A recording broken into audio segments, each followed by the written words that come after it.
Now, if you're anything like me, you are a massive fan of faith builds because they are, in my opinion, the most versatile builds that give you a ton of options in terms of offense, defense, and just about anything you desire. On the other hand, dex builds have a way of making combat feel extremely engaging, especially when you couple in the bleeding, the mobility, and many other factors. Dex feels amazing. With that in mind, in this Elden Ring video, I'm going to be showing off my Thundergod Faith dex build. This build is a fairly unique build because it blends a lot of those elements we mentioned a moment ago into a very unique build that gives you a ton of versatility in combat. You can strike from range, you can strike up close, you have decent stagger, and you can pretty much do as you please because of the versatility of Faith and dex. We do take advantage of a few items in the DLC, so let's go over them. First off, we have the Death Knight Twin Axes, which are axes that has a Faith, Dex, and Strength requirement. So yes, a tri-scaling weapon, which means once you get enough levels, this weapon gets much stronger than your typical single scaling weapon. This weapon deals physical and lightning based damage and has an amazing ability called Blink Bolt that does a dashing lightning ability that deals damage on impact. Then if you heavy attack after, you will follow up with a spinning lightning attack that is pretty insane. This attack can poise break smaller enemies fairly quickly and can easily flinch opponents, and for general exploration it has really decent mobility, so it's a really nice weapon to have in your arsenal. We also use the Overcharge Incantation, which does a initial small AoE blast of lightning damage. It does have a fairly long cast animation which you need to be mindful of, but when you activate this spell it does a continuous AoE lightning damage proc with a grand total of 45 individual instances. I counted this 3 times to be sure, and yes, it has 45 individual damage procs, and with my current stats, depending on the enemy, it can deal anywhere between 18 and 22 damage, meaning at the minimum, if you don't use the incantation and like get the initial damage, worst case you'll deal well over 800 AoE damage, which is pretty cool, and you have this really cool lightning aura that reminds me of Super Saiyan 2 a little bit. The great thing about these two are they can be found in the same exact location, and that is in the Fog Rift Catacombs, and on screen now I will show you what you need to do to get it.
This boss is relatively weak, but does have some chunky life stealing, so be mindful of the grab attack, but after you defeat the knight, you will have access to this weapon. Moving on to another key component of this build, we have the Knight's Lightning Spear, which is actually a really strong incantation, and while it does cost 29 FP, it does some pretty awesome damage. While tapping the skill, you will shoot out lightning similar to Lightning Spear, but you do get 4 additional mini bolts, and if it's held, of course it's going to do more charge damage, and you get an additional mini lightning bolt for a total of 5. Fortunately, this incantation can actually be found a little down the river in the Scorpion River Catacomb, and I'll show you where you need to go to get this incantation.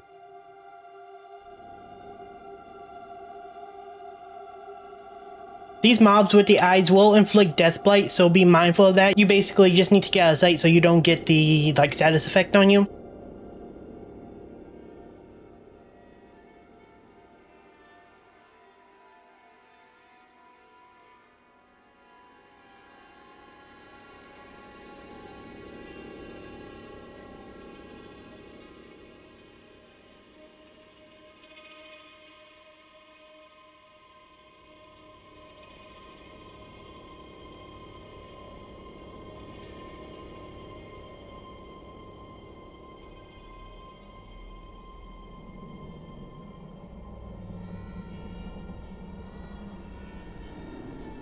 And just down this corridor, you can find the incantation, and just like that, you have pretty much all the pieces for this build. If you do finish this dungeon though, you will get a lightning based axe. I'll show it to you on screen now, and the boss, he'll be very similar to the previous knight, so you can go deeper in and find that guy. I'm not going to show that in this video, but you can do that. With all the major pieces out of the way, let's go over the stats as well as the other pieces of gear that makes this build work. So now we are in the gear section, and let's quickly go over the individual pieces of the equipment. So obviously we have the Death Knight's twin axes. We covered this in the intro, so you should know where this is at. Next we have the Dragon Communion Seal plus 10. This is going to be in the very start area of the game, like that little place where you put the gargoyle stone keys, like at the very beginning of the base game. You can find this very easy, and it's easy to upgrade. For our armor, you don't necessarily need to use what I'm using. I just like it because my endurance is relatively low, and it looks kind of golden, and it looks kind of cool. And we use the Oathseeker Knight Helm. I have a video on this on the channel. I have that linked down in the description if you want to find this armor set. We have the Crucible Axe armor. We have the Oathseeker Gauntlets, as well as the Oathseeker Knight's Greaves. I really like the look of how this set looks. In my opinion, it fits the theme really well. That's the beauty of a faith build. You can kind of build any way you want. I went with this style, so that's just my style. For the talismans, we're using the Lightning Scorpion Charm. This is going to give you lightning attack, but it does lower your damage negation. Just be mindful of not stacking too many of these like negative damage negation kind of things on, because they can hurt you. I also used the Faithful Canvas Talisman, which raises the potencies of incantations, as well as the Flock Canvas Talisman that greatly raises the potency of incantations. These are all found in the base game. There's like guides that's been out for like 3 years for these, so you should be able to find them. And then finally we have the Godfrey Icon. This helps to enhance charge spells and skills. There's going to be a few other options that I can suggest, so let's go over them. For alternative talismans, we have the Amber Medallion plus 3. This can be found in the same place where you get the Knight's Lightning Spear and the axe from the lightning guy.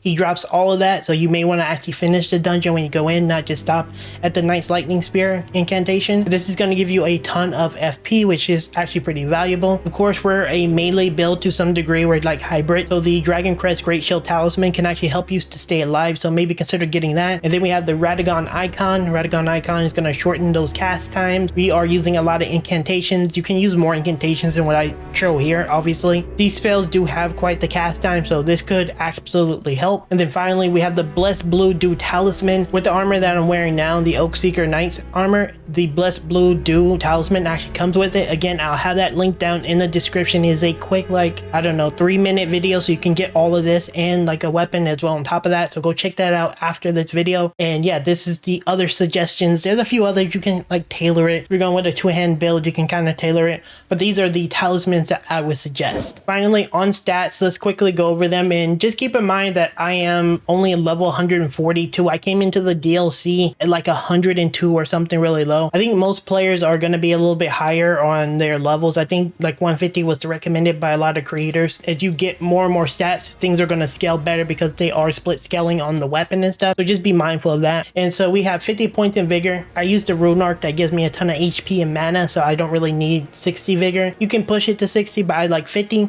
Have 30 in mind. Ideally, I would push this to maybe 40, 45 just for mana, just casually, not for PvP, but for PvE. My endurance feels pretty okay. You can get a little more if you want heavier armor, but I feel pretty defensive. We have 22 in strength. This is obviously going to scale a little bit later when you get more points because I'm getting close to the faith cap. And then when you start split scaling, you'll get more out of your armaments and out of your like attack. Next, we have 16 in dex. This is the minimum requirement, but once again, just like how I said for strength, since this is a split scaling type thing, you're going to scale dex, and a lot of things like lightning based tends to scale with dex things anyway. So ideally, you're gonna want to maybe scale your dex next. We have 7 intelligence because we're dumb. Also, we have 60 faith. That's for obvious reason. We're a faith-based build, so you know we want to get that. And then we have arcane at 11 because we don't need arcane. Quickly, let's go over the spells, and you can use kind of whatever you want, but this is what I use. Flame grant me strength. Of course, this is going to give me some extra physical, and they stack really well with Golden Vow. These are two are kind of mandatory in my opinion. You should almost always have them, but they're really good. We also have the Knight's Lightning Spear. Of course, this is like